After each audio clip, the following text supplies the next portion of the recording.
देश का इतिहास है और उसको अपने आप में इतिहास को ऐसे लाके रखा है कि उस इतिहास को पढ़ने से हमारे आने वाली पीढ़ी है, हम लोगों के लिए है, हमारे प्यारे बच्चों के लिए उनके रोंगटे खड़े हो जाते हैं।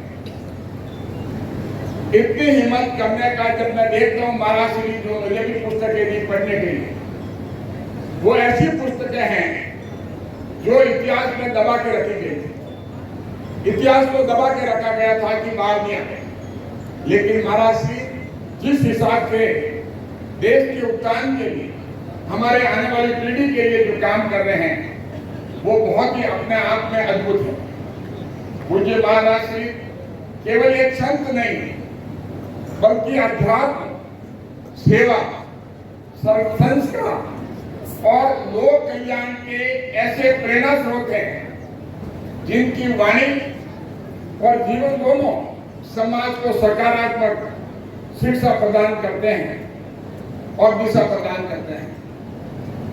अपनी तपस्या, सरलता, त्याग और सेवा भाव से आपने आध्यात्मिक चेतना, सामाजिक समरसता और मानवीय मूल्यों को सुदृढ़ करने का अनुकरणीय कार्य किया है।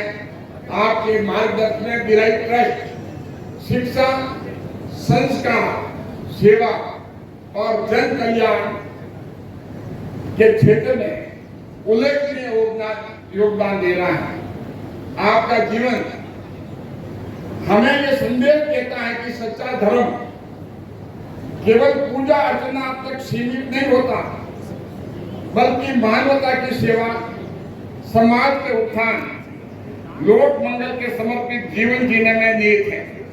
हम देखते हैं जगह जगह जिस हिसाब से बहुत समय से समाज में सामाजिक कुरीतियों को हटाना, बाल विवाह का मामला हो या किसी तरह से नशे की प्रवृत्ति हो, ये समाज में कुरीतियों को हटाने का आपने और आपके ट्रस्टी ने और आपके अनुयायियों ने पूरे पाली लोकसभा क्षेत्र में एक अद्भुत कार्य कर रहे हैं।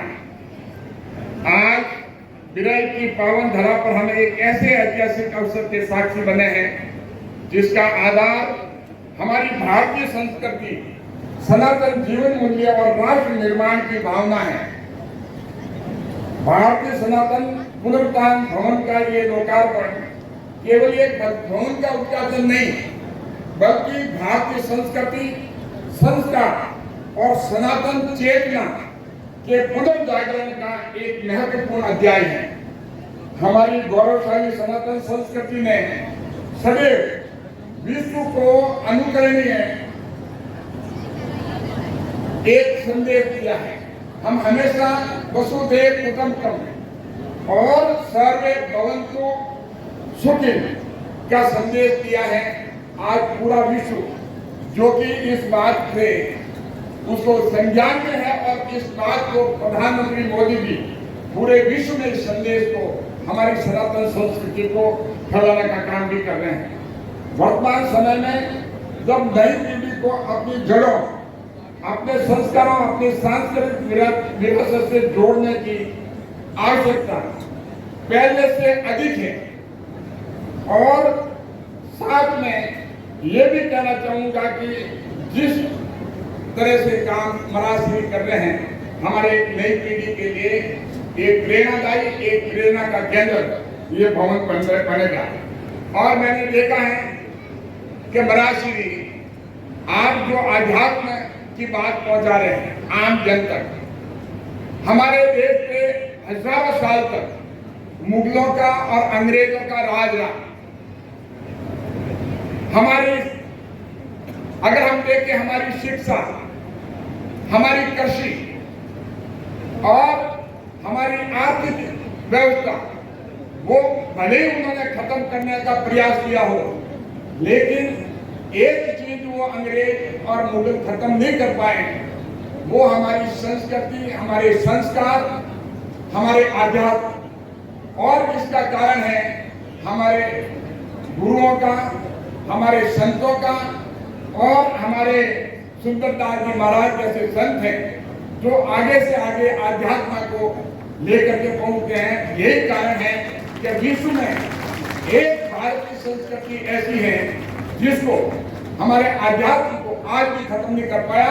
और मैं जब मातृशक्ति की यहाँ संख्या देखता हूँ, मुझे लगता है कि हमेशा जब भी महाराज श्री के प्रवचन होते हैं तो मातृशक्ति की संख्या हमेशा बहुत अधिक रहती है, क्योंकि मातृशक्ति अगर अध्यात्म साथ में रखती है, वही अध्यात्म जो है आज हमारे 1000 साल तक कोई विश्व की संस्कृति जो है, कोई विश्व की ताकत जो है उसको खत्म नहीं कर पाई। मैं पुनः महाराज श्री को कोटि कोटि वंदन करता हूँ कि आप जो समाज में काम कर रहे हैं वो अपने आप में बहुत ही अनुकरणीय है, बहुत ही श्रेष्ठ है। मुझे अभी भी याद है जब मेरे चुनाव थे, महाराज श्री कभी भी बाहर नहीं निकलते हैं, चुनाव में किसी भी व्यक्ति के लिए राजनीति में नहीं आते हैं, लेकिन आपका मेरे ऊपर इतना आशीर्वाद, अटूट आशीर्वाद, आपने भयंकर गर्मी और आंधी में बाहर आकर के, मंच पे आकर के आप लोगों से मोदी जी को मजबूत करने के लिए आपको आह्वान किया, क्योंकि मोदी जी एक ऐसे हैं जो भारत की संस्कृति को आगे बढ़ाने का काम करते हैं। तो मैं गुरुदेव को बहुत बहुत कोटि कोटि नमन करता हूँ। इन्हीं शब्दों के साथ धन्यवाद देता हूँ कि आपके ट्रस्ट जो है पूरे पाली लोकसभा क्षेत्र में नहीं, पूरे राजस्थान में नहीं, पूरे देश में नहीं, पूरे विश्व में चमकता रहा है। यही मेरी शुभकामना, यही मेरा नमन है। आपको बहुत बहुत धन्यवाद। जय हिंद, जय भारत।